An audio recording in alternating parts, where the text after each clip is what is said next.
सोना all time हाइस पे है और चांदी की बात करें तो यहाँ पर भी लगातार तेजी है और यही रीज़न है कि हमने एक बहुत बड़ा पैनल यहाँ पर तैयार किया है जो आपको बता सके कि इन हाई प्राइसेस में क्या करना है और यहाँ से प्राइसेस दिवाली तक, साल के खत्म होने तक कहाँ जा सकते हैं। हमारे साथ हैं निर्मल बैंक सिक्योरिटीज़ के कुणाल शाह, पृथ्वी फिनमार्ट के मनोज जैन, मोतीलाल ओसवाल से नवनीत दमानी, केडिया एडवाइजरी से अजय केडिया, कोटक सिक्योरिटीज से आनंद बनर्जी एंड कुंवरजी ग्रुप से रवि देवरा। आप सबका कार्यक्रम में स्वागत है। कुणाल, आपसे जानना चाहेंगे, ऑफकोर्स फंडामेंटल्स का डिस्कशन तो हम करते ही रहते हैं, लेकिन एक सवाल जो सब पूछना चाहते हैं वो ये कि क्या यहाँ पर खरीदें और अगर खरीदें तो कितने लंबे समय के लिए खरीदें, दिवाली तक प्राइसेस कहाँ जाएंगे और अब क्या रेंज बनती हुई नजर आ रही है अगले 3-4 महीने के लिए इंडियन मार्केट्स में। जी, क्वाइट राइटली आपने कहा। सो अभी जिसको भी अभी गोल्ड परचेज करना है, जो भी है, सो उनका होराइजन 3 महीने 4 महीने का नहीं होना चाहिए, because this is the time when gold is given. मैं तकरीबन 20 साल से कमोडिटी मार्केट देख रहा हूँ और 30% रिटर्न, मतलब मैंने मेरे 30 साल के करियर में एक साल में 30% रिटर्न बनते हुए बहुत रेयरली देखा है। सो छोटे मोटे प्रॉफिट टेकिंग करेक्शन बीच बीच में आते रहेंगे। डायरेक्शनल व्यू ऊपर है। So if you want to buy gold, okay, you have to have a vision of next 2 to 3 years. So अगर gold is heading towards $3,200, for that to happen it is going to take some time. और अगर fast भी बढ़ जाता है तो time नहीं करने जाना चाहिए आपको। अगर जो लेना है उसकी थोड़ी क्वांटिटी अभी ले लीजिए, थोड़ा नीचे आता है तो और ऐड कीजिए। कोई बड़ी मंदी, बड़ा क्रैश, वो सब की गुंजाइश नहीं है। We are in a time where central banks are buying 1,000 tons of gold. We are in a time when the gold ETFs have again started to buy gold aggressively. Geopolitical concerns are at a heightened pace right now. और de-dollarization process भी full fledged में चल रहा है। तो ऐसे में gold में मंदी होने की कोई जगह नहीं है। छोटे करेक्शन आते रहेंगे, बट डायरेक्शनल व्यू अभी भी तेजी का है। एंड नेक्स्ट साल का कंजर्वेटिव टारगेट $3,000 है। ऑल राइट, कंजर्वेटिव टारगेट अगर 3,000 है तो एग्रेसिव क्या है? So, like in aggressive scenario, it's very difficult to predict the black swan events. जैसे रशिया और नेटो के बीच में कोई बड़ा कंफ्लिक्ट हो गया और मिडिल ईस्ट पे कोई बड़ा कंफ्लिक्ट हो गया। सो ये सब चीज प्रिडिक्ट नहीं कर सकते हैं। But in that scenario I will not be surprise कि गोल्ड $3,200 $3,300 की ओर भी जाता है। तो बट एटलीस्ट कंजर्वेटिवली मैं कह सकता हूं, जैसे मैं पहले $2,500-2,600 कहता था, ऐसे अभी कंजर्वेटिवली $3,000 तो ऑन द कार्ड्स लग रहा है। US rate cut cycle, heightened geopolitics, central bank plus ETF both are buying gold. और सेंट्रल बैंक के लिए $2,600 है तो गोल्ड नहीं बाई करेगा ऐसा नहीं है। आज सेंट्रल बैंक को डाइवर्सिफाई करना है अपना रिजर्व, तो गोल्ड के सिवा कोई विकल्प नहीं है। Central banks are not buying bitcoin, central banks are not buying going to buy US bonds. So क्या खरीदेंगे वो? सो द डी-डॉलराइजेशन प्रोसेस के कारण सब इमर्जिंग मार्केट की सेंट्रल बैंक्स और even to the tune of Russia है या दूसरे कॉन्टिनेंट से, इवन डेवलप मार्केट की सेंट्रल बैंक से डाइवर्सिफिकेशन के लिए गोल्ड से बेहतर विकल्प ये रेट में भी कोई है नहीं सेंट्रल बैंक्स के पास। So we are still upbeat. Time मत करने जाइए मार्केट को, और 3 महीने के होराइजन से तो प्लीज बाय मत कीजिए। राइट, तो कम से कम एक साल का व्यू यहाँ पर रखिए और आपको बता दें कि इस साल में 28% की तेजी सोने ने दिखाई है। 2010 के बाद इतनी बड़ी तेजी एक साल में इस तरह से हमने अब तक आते हुए देखी है। अजय, आपका क्या सेंस है, कहाँ जाता हुआ आप देखते हैं आपके गोल्ड टारगेट्स को कंजर्वेटिवली, एग्रेसिवली भारतीय बाजारों में? अगर अगले एक साल की भी बात यहाँ पर की जाए तो आपके टारगेट्स क्या हैं? वेरी गुड इवनिंग मोनिका जी। ठीक है, मुझे ऐसे ध्यान है पिछले दिवाली पे मैंने रिपोर्ट निकाली थी जहाँ पे 24 तो सोना जब रखा था तब अराउंड 1750-1800 के आसपास गोल्ड चल रहा था। तब भी ऐसा 24 तो होगा क्या, तो मैंने क्वेश्चन मार्क लगाया था। बट अभी जिस ढंग से जो की इफेक्ट कुणाल ने भी बताया है, वो मुझे लगता है सारे ही फैक्टरिंग हो चुके हैं और अभी भी होना बाकी है। जिस ढंग से हमने पहला रेट का 2020 के बाद देखा है, ये काफी एक एग्रेसिव स्टेप देगा गोल्ड को। और डेफिनेटली मुझे लगता है कि प्राइजेस एज ऑफ नाउ तो 2780-2800 के करीब हम ईयर एंड देख पाएंगे। बट 3,000 का लेवल हमें लगता है कि मार्च तक भी दिख जाए तो कोई बड़ी बात नहीं, क्योंकि सेंट्रल बैंक की बाइंग है, ईटीएफ की बाइंग, क्योंकि अब तक हम लोग सोने में निवेश के तौर पे नहीं देखते थे, कंजम्पशन के तौर पे इंडिया देखता था। बट जिस ढंग से ईटीएफ लॉन्च होने के बाद जो बाइंग लौटी है, वो मुझे लगता है एक नए आयाम पे गोल्ड को ले जाएगी। तो डेफिनेटली मुझे लगता है कि 3,000 का लेवल तो मार्च तक आराम से देखने मिल जाएगा, उसके बियॉन्ड भी जाता हुआ दिखाई देगा। एक मैं इंडेक्स की बात करता हूँ बार बार में, जो है S&P 500 वर्सेस GSCI इंडेक्स। तो मुझे लगता है कि अभी भी कमोडिटी की जो रैली है वो बाकी है। हम देख रहे हैं एक एक कमोडिटी में पार्ट बाय पार्ट आता है, उसको लीड करने वाला जो रहता है हमेशा गोल्ड सिल्वर रहता है, और उसी में हम तेजी देख पा रहे हैं। तो डेफिनेटली मार्च तक मुझे लगता है 3,000 आराम से हम क्रॉस कर पाएंगे, और डोमेस्टिक मार्केट पे अराउंड 79-80,000 के करीब हम टच कर सकते हैं। ऑल राइट, 3,000, 79, 80,000 भारतीय बाजारों में अगले साल एक पॉसिबिलिटी होती हुई नजर आएगी। नवनीत, आपकी क्या सेंस है? आप भी इक्वली यहाँ पर बुलिश हैं, और आपका एक इंपॉर्टेंट यहाँ पर सपोर्टिंग फंडामेंटल्स क्या होगा खरीदने के लिए? नवनीत, आपको आवाज आ रही है? नवनीत से शायद संपर्क नहीं है। मनोज जी, आपके क्या सेंस है? नमस्कार मनीषा जी, बिल्कुल यहाँ पे काफ़ी सारे फंडामेंटल्स के बारे में जो है कुणाल ने और अजय जी ने जिक्र किया है, लेकिन एक और इम्पॉर्टेंट चीज़ ये है कि हमने यूएस फेड रेट कट की साइकिल की शुरुआत के साथ में डॉलर इंडेक्स को 100 के नीचे जो है फिसलते हुए देखा है। तो ग्रेजुअली जैसे जैसे रेट कट होगा डॉलर में और यहाँ पे कमजोरी देखने को मिलेगी, और कहीं ना कहीं वो सोने के लिए एक बड़ा जो है ट्रिगर का काम करेगा। तो हमारा मानना है कि नेक्स्ट 1 ईयर में जो है $3,000 यहाँ पे एक बार कंजर्वेटिवली जो है टारगेट बन सकता है इंटरनेशनल मार्केट में, और एग्रेसिव अगर बात करें तो 3200 3250 ये भी देखने को मिल सकते हैं। भारतीय बाजारों में हमारा मानना है कि 80,000 प्लस के जो स्तर है वो यहाँ देखने को मिलेंगे कंजर्वेटिवली, और एग्रेसिवली अगर हम बात करें तो 85,000 तक के स्तर भी जो है देखने को मिल सकते हैं। तो ओवरऑल फंडामेंटल काफी बुलिश है, और एक स्ट्रक्चरल बुल रन जो हम कह सकते हैं उसमें सोना जो है अभी ट्रेड हो रहा है।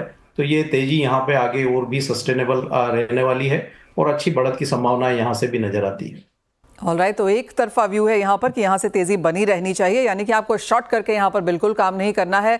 रवि, अगर यहाँ से खरीदने की राय दें तो आपको क्या लगता है कितने लंबे समय के लिए आप होल्ड करने की सजेशन देंगे? लग रहा है कि जो अपकमिंग क्वार्टर है इसमें प्राइसेस में ये फर्मनेस है वो बनी रहेगी। काफी सारे रेशनल्स है एंड काफी सारे फंडामेंटल्स है जो प्राइस को सपोर्ट कर रहे हैं। यहाँ पे कोई सेलर नहीं है, मींस के अभी तक जो ETF का सेल आ रहा था उन्होंने भी अपना साइकिल टर्न किया है, एंड पर्टिकुलर लिक्विडिटी का फैक्टर है वो काफी बड़ा होगा। चाइना ने जिसे आपसे monetary and non monetary stimulus measures announce किए हैं, मुझे लग रहा है कि इसकी फेस्टिविटी डिमांड काफी स्ट्रांग होगी। इंडिया की भी festivity demand due to duty cut काफी स्ट्रांग है। अगर ये ड्यूटी कट ना होती तो हम जो टारगेट की सब बात कर रहे हैं वो टारगेट के ऊपर प्राइस ट्रेड करते होते। आई थिंक मुझे लग रहा है कि 79,800 तक के लेवल भी पॉसिबल है। एक क्वार्टर के लिए सोना में बाय करके चलना चाहिए। आई थिंक टिल जब लूनर फेस्टिविटी आएगी जो चाइना का न्यू ईयर है, तब तक मुझे लग रहा है कि प्राइसेस में कोई बड़ी गिरावट नहीं आ सकती। थोड़े फंडामेंटल थोड़े रेशनल्स पे जब इवेंट हैपनिंग होगा तब थोड़ी वोलेटिलिटी जरूर से रहेगी, क्योंकि प्राइसेस ने काफी हद तक फंडामेंटल से उसको प्राइसिंग करना चालू किया है। आई थिंक मुझे लग रहा है कि जो एक फैक्टर आप बात कर रहे थे वो मुझे लग रहा है कि जो नेक्स्ट फैक्टर अभी जो गोल्ड को पुश दे सकता है वो लिक्विडिटी है, क्योंकि अभी इंटरेस्ट रेट कट हो रहा है तो काफी बड़ा पैसा है वो बॉन्ड मार्केट से निकल के मींस के रिस्क ऑन असेट क्लास में जाएगा। इक्विटीज के वैल्यूएशन कंपैरेटिव एट पार हो चुके हैं, तो मुझे लग रहा है कि जो सेफ हेवन के लिए गोल्ड के अलावा कोई बड़ा अभी ऑप्शन मुझे दिख नहीं रहा। जापानीज येन था, पर जापानीज येन जो इतनी वोलेटिलिटी दिखा रहा है वो खुद रिस्की हो चुका है। तो आई थिंक गोल्ड के अलावा safe heaven and portfolio diversification के लिए अभी एक ऑप्शन नहीं दिख रहा है। ऑल राइट, जी हाँ, एब्सोल्युटली। जिस तरह की तेज़ी हमने सोने में आते हुए देखी है अटूट है, और एब्सोल्युटली इस साल का लो $1992 अनाउंस है, और उसके बाद हम 2670 और उसके ऊपर के लेवल्स भी यहाँ पर बनते हुए न देखे हैं। नवनीत, आप कैसे देखते हैं, और आपके गोल्ड के targets by the end of this year अब कैसे हैं? कल मनीषा जी काफी अच्छी स्पीड में हमने गोल्ड प्राइसेस को भागते हुए देखा। मैं तो कहूंगा कि चल रहे नहीं, ये जिस स्पीड में चल रही है।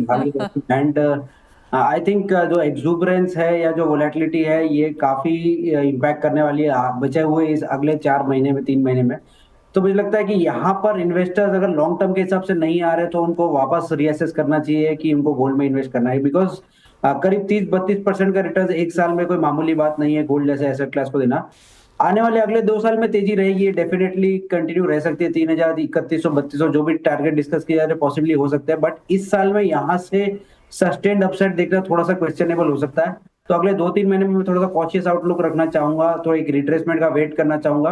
फोमो होगा चलेगा, बट यहाँ पर रिस्क रिवॉर्ड नहीं बैठ रहा है कोई एग्रेसिवली लॉन्ग करने के लिए, तो थोड़ा सा करेक्शन या cool off will be warranted before we step up. 2650 2700 was our expected target, which is very much where we are trading. तो यहाँ से incremental gains थोड़े से limited लग रहे हैं। तो मेरे हिसाब से दिवाली या न्यू ईयर से पहले वो 2700 का डॉलर एग्जॉस्ट होके करेक्शन आ जाए, ये ब्राइट पॉसिबिलिटी है। एंड मे बी उसके बाद हम रीअसेस करेंगे कि इसको रिवाइज करके 3000 जाना है, 3100 जाना है। But as of now we are sticking to 2700 as of. Okay 2700 बहुत दूर नहीं है और काफ़ी हद तक मेटल फोकस का भी यही मानना है कि यहाँ पर कुछ रेजिस्टेंस आ सकता है, कुछ करेक्शन आएगी, क्योंकि बहुत सारे लोग ऑन द साइडलाइंस हैं जिन्होंने सोना नहीं खरीदा, वो इन करेक्शंस का इंतजार करेंगे, वो खरीदेंगे और एक बाउंस बैक यहाँ पर फिर से आएगा, यानी कि तेजी तो पक्के तौर पर है। लेकिन इसी के साथ एक छोटे से ब्रेक का समय है, लौटेंगे तो बात यहाँ पर करेंगे चांदी की, क्योंकि यहाँ पर जिस तरह की गोल्ड सिल्वर रेशियोज हैं, जिस तरह के फंडामेंटल्स हैं, काफ़ी सपोर्टिव है। यहाँ पर क्या टारगेट्स हैं बताएंगे आपको।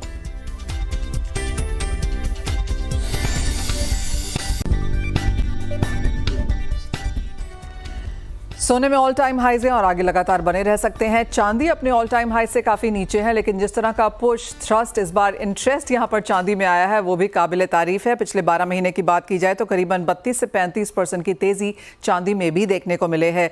आनंद, आपको शो में शामिल करना चाहेंगे, आप कैसे देखते हैं बिटवीन गोल्ड एंड सिल्वर, आप किसको चूज़ करेंगे और स्पेशली सिल्वर में अब यहाँ से क्या टारगेट्स हैं इस साल के अंत तक? नमस्कार and a very good evening to everybody. देखिए, हम लोग चांदी पे ज़्यादा बुलिश है क्योंकि गोल्ड सिल्वर जो रेशियो है 83.5 के आसपास वो काफ़ी ओवर वैल्यूड है, क्योंकि जो थीम गोल्ड पे है वही सेम थीम चांदी में भी है। उसके साथ जो इंडस्ट्रियल जो डिमांड का एक फैक्टर है, क्योंकि जो ईवी सेक्टर है, जो टेक्नोलॉजी सेक्टर है, उससे जो डिमांड आने के और गुंजाइश है, उसके कारण चांदी में हो सकता है we can see much high levels year end तक $34-35, क्योंकि नियर टर्म में सिर्फ एक ही कंसर्न है चांदी और सोने के लिए, वो है कि जो पोजीशनिंग है कॉमेक्स में वो 18 साल का हाईएस्ट लेवल पे है, स्पेकुलेटिव पोजीशनिंग, मतलब जो नेट लॉन्ग्स है, तो वो थोड़ा सा कंसर्निंग है। उसके लिए हो सकता है कि थोड़ा सा स्लो डाउन हो पेस अभी, बट ओवरऑल अगर हम लोग 12 से 18 मंथ्स का व्यू ले तो चांदी में हो सकता है we can see $45, $46 and eventually we expect जो $50 का एक पड़ाव है, जो हंट ब्रदर्स के टाइम 1980s में एक बार टेस्ट हुआ था और फिर JP मॉर्गन स्क्वीज 2011 में टेस्ट हुआ था, वो टूटना चाहिए और चांदी को काफी बड़ा उछाल हम लोग को देखने को मिल सकता है in the coming years. Absolutely $45 अगले 1-2 साल में, यानी कि चांदी में अच्छी खासी तेजी है। अजय, मैं आपसे पहले बात कर रही थी और आपका भी यही व्यू था कि चांदी में जोरदार तेजी है, और आप कैसे देखते हैं गोल्ड सिल्वर रेशियो को? डेफिनेटली अगर मैं बात करता हूँ, चांदी एज कम्पेयर टू गोल्ड अभी भी अंडर परफॉर्मिंग रही है, बिकॉज कोविड के बाद से ही हम देख रहे थे कि इंडस्ट्रियल पुश था वो इतना ज्यादा नहीं बन पा रहा था। देखिए पिछले 10-12 सालों में चेंजेस क्या आया, बाइंग आउटपुट में कोई चेंजेस नहीं है, बट हम ग्रीन एनर्जी की तरफ देखें तो वहां पे झुकाव ज्यादा रहा है, ईवी के अंदर, सोलर पैनल के अंदर, तो इसकी वजह से चांदी का जो कंजम्पशन पैटर्न है वो थोड़ा चेंज हो चुका है और उसी की वजह से ये स्पाइक की उम्मीद है। नो डाउट अब जाके रेट कट जो अनाउंसमेंट हुए ये कहीं ना कहीं इकोनॉमी को एक बूस्ट करेंगे, इंडस्ट्रियल डिमांड को बूस्ट करेगा। चाइना भी 1 ट्रिलियन युआन का रेट कट करेंगे, तो चाइना और India one of the biggest buyer है। तो मुझे लगता है ये सबके चलते रेशियो में ड्रॉप देखने दिखे। अगर रेशियो को मैं 50 साल का रेशियो देखता हूँ तो नीचे में मैंने 32 का लेवल देखा था 2011 अप्रैल में, और हायर साइड में रिसेंटली हमने देखा था कोविड से समय 128, लेकिन ओवरऑल पिछले 50 साल में ये 90 के ऊपर कभी सस्टेन नहीं किया। और 2024 में हमने 3 से 4 बार देखा कि 90 का लेवल छूने के बाद मार्केट करेक्ट करता है। रिसेंटली हमने मई में देखा था 72 तक का लेवल, जब चांदी में एक अच्छा खासा बाउंस बैक आ गया था। तो मुझे लगता है कि चांदी में अगर हम ओवरऑल अगले 1.5-2 साल की बात करें तो डाउन साइड में रेशियो मुझे लगता है कि करीबन 62 के आसपास भी अगर आता है तो definitely silver can double from here also. Dollar terms में डेफिनेटली जो 1980 का या 2011 का हाई है वो टूटता हुआ दिखता है, और चार्टिकली भी देखें तो 14 साल का एक राउंडिंग बॉटम बना हुआ है। ये अगर ब्रेकआउट आता है तो $70-72 का लेवल भी दिखेगा, but that is too early to say right now. But industrial demand और बाकी जो फैक्टर्स है वो सपोर्टिव है, जो मुझे लगता है ईयर एंड तक या हम मार्च तक की बात करें तो $38 से $40 तो आराम से देख सकते हैं, जो कि डोमेस्टिक मार्केट में 1.25 लाख के आसपास चांदी होते हुए दिखती है। अगले पिछले 2-3 सालों में कुछ भी सरप्राइज नहीं करता, क्योंकि अगर हम 1500-1700 में 2400 की बात कर रहे थे और 2400 में 3000 की बात कर रहे थे, और चांदी में अगर 30 के 40 से 50 से $60 की बात कर रहे हैं, तो क्लियरली जिस तरह के बाजार है ये सारी कुछ पॉसिबिलिटीज़ हैं। कुणाल, आप तो मुझे ये बताइए कि अगर मुझे चांदी खरीदनी है तो अभी लेनी चाहिए कि दिवाली पे लूँ? टू बी वेरी फ्रैंक अभी लेनी चाहिए। उसका रीजन मेरे हिसाब से चांदी में आज से अगर लास्ट 3 महीने 4 महीने से जो सबसे बड़ा रीजन था अंडर परफॉर्मर रहने का, that was because of the China में आप प्रीमियम देखते थे चांदी का, that has come down. Now suddenly all of a sudden when US ने इंटरेस्ट रेट कट किया, ऐसे टाइम में ही चाइना ने स्टिमुलस दिया है इन टर्म्स ऑफ हाउसिंग में जो रिलैक्सेशन दिया है, और 50 बेसिस पॉइंट्स का RRR cut and more stimulus is expected, ऐसा हिंट दिया है। So at that time when US economy US में लिक्विडिटी ईज की है, चाइना डबल जोर से ईज कर रहा है।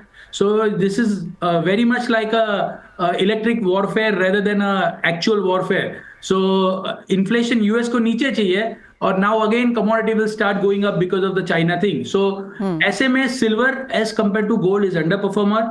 सिल्वर के फंडामेंटल गोल्ड से डिमांड और सप्लाई पॉइंट ऑफ व्यू से अगर आप देखेंगे तीसरा साल होगा ये लगातार डेफिसिट का सिल्वर का।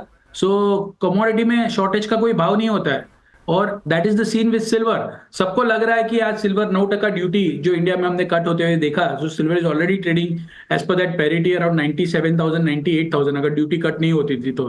सो प्राइस बढ़ गए, पर क्या डिमांड कम होगी यहाँ से, that is to be seen. मुझे नहीं लग रहा है कि जो नई डिमांड है उसमें सिल्वर इवन 92 से 95 होती है या $35 होती है तो डिमांड पे बड़ा हिट आएगा।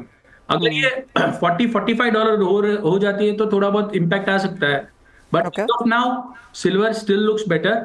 छोटे मोटे मैं सेम चीज कहूंगा, 3 महीने के व्यू से मत लीजिए कोई भी चीज। ऑलरेडी हमने लास्ट 1 महीने में बड़ी तेजी होते हुए देखी है, सो थोड़ा बहुत नीचे आ सकता है, पर आप इसको थोड़े लंबी अवधि से लीजिए। गोल्ड और सिल्वर दोनों में अभी भी तेजी बाकी है, और अगर यहां से भी आप लेते हैं तो कंजर्वेटिव 8-10% आपको आने वाले 2 साल तक 8 to 10% कंजर्वेटिव रिटर्न और भी देता रहेगा। फिलहाल मंदी दिमाग में मत रखिए, छोटे मोटे करेक्शन वो हमारे हाथ में नहीं है, बट मंदी 2 साल में 8 से 10% की तेजी आ सकती है, 4 साल में काफी और भी तेजी आ सकती है। इस तरह की रिपोर्ट्स ऑलरेडी मार्केट में है। मनोज जी, आपका क्या व्यू है चांदी पर? आने वाले 3 महीने में, इस साल के अंत तक आप चांदी कहाँ देखते हैं?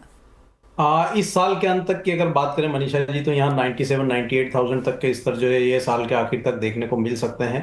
लेकिन अगले साल हमारा मानना है कि यहाँ पे जो चांदी है वो $42 तक के जो स्तर है इंटरनेशनल मार्केट में दिखा सकती है 2025 के आखिर तक, और 1,25,000 के जो भाव है वो भारतीय बाजारों में दिख सकते हैं। क्योंकि चाइना ने जिस तरह से यहाँ पे स्टिमुलस की शुरुआत की है, तो निश्चित रूप से वो ओवरऑल इंडस्ट्रियल मेटल के लिए बड़ा पॉजिटिव रहेगा, और सिल्वर यहाँ पे आउट परफॉर्मेंस जो है नेक्स्ट 1 ईयर में दिखाती हुई नजर आएगी गोल्ड के कंपैरिजन में। तो चांदी में काफी बुलिश यहाँ से जो है ट्रेंड नजर आता है, और अगले 1 साल में अगर हम 2025 के आखिर तक की बात करें तो 1,25,000 तक के जो लक्ष्य वो भी यहाँ संभावित नजर आते हैं। नवनीत, आप यहाँ पर इक्वली बुलिश हैं, और मुझे याद है कि मोतीलाल ओसवाल ने 1 लाख पार की बात यहाँ पर की भी थी, और वो लेवल्स बहुत दूर नहीं है। अब कोई नेक्स्ट टारगेट्स हैं? हमने टारगेट रिवाइज करके 1 लाख की जगह 1,25,000 कर दिया था कुछ दिनों पहले, एंड अगर 9% का ड्यूटी कट नहीं हुआ होता मनीषा जी, तो आज हम जब हो गए होते 1 लाख के ऊपर होते। बट चांदी का तो खैर हमने काफी, आई थिंक सभी लोग बुलिश है, एंड सबका अलग अलग व्यू है कि अगले 1 साल 2 साल के पर्सपेक्टिव से $30-40-50 तक भी जा सकता है। बट हमारा स्ट्रॉन्ग स्टैंड पॉइंट है कि $40 के आसपास हम चांदी को देखते हैं। इंडस्ट्रियल डिमांड के ऊपर डिस्कशन हो चुका है, एंड चाइना की रिकवरी के ऊपर भी काफी दिनों से डिस्कशन है। बट अब जो स्टांस चाइना ले रहा है वो ऐसा लग रहा है कि this could be the biggest stance that they have taken in the last 9 months, और यहाँ पे जो स्टिमुलस अनाउंस होगा आने वाले दिनों में वो एक इंडस्ट्रियल मेटल को बड़ा थ्रस्ट प्रोवाइड कर देगा, which could be beneficial for silver as well. तो गोल्ड तो अपनी लाइफ टाइम हाई पे ट्रेड होते हुए देखा ही है, दूर नहीं रहेगा वो दिन जब चांदी भी ऑलमोस्ट लाइफ टाइम हाई के आसपास होगा। तो इन ऑल 1,20,000 1,25,000 के व्यू को मेंटेन करते हुए यहाँ पे कोई भी रीजनेबल फॉल आए तो आपको चांदी एक्यूमुलेट करने की सलाह रहेगी। साल के एंड तक हम देखते हैं $34-34.5 का target, which will be around 105-110 levels, but eventually 1,25 is the standpoint that we have. All right, Ravi, आपको सोने चांदी में कुछ चूज करना हो तो कहाँ करेंगे, और अगर आपके पास 100% यहाँ पर पैसे हैं तो कैसे इसको डिवाइड करेंगे गोल्ड एंड सिल्वर में? सिल्वर ऑलवेज प्रिफर्ड पिक रहता है। पर्टिकुलर इसमें एक बड़ा फैक्टर है वो है डेफिसिट। गोल्ड कभी भी डेफिसिट में नहीं जाता, सप्लाई वहां पे कहीं से भी आ जाती है, या तो सेंट्रल बैंकर से या प्रोडक्शन से। बट चांदी में लास्ट ईयर भी 17% की डेफिसिट बढ़ी थी, और ये लगातार बढ़ रही है। एंड सेकंड जो चीज चांदी में है वो है कि उसकी डिमांड है वो 9% से बढ़ी है, उसके सामने उसकी सप्लाई 1% गिरी थी।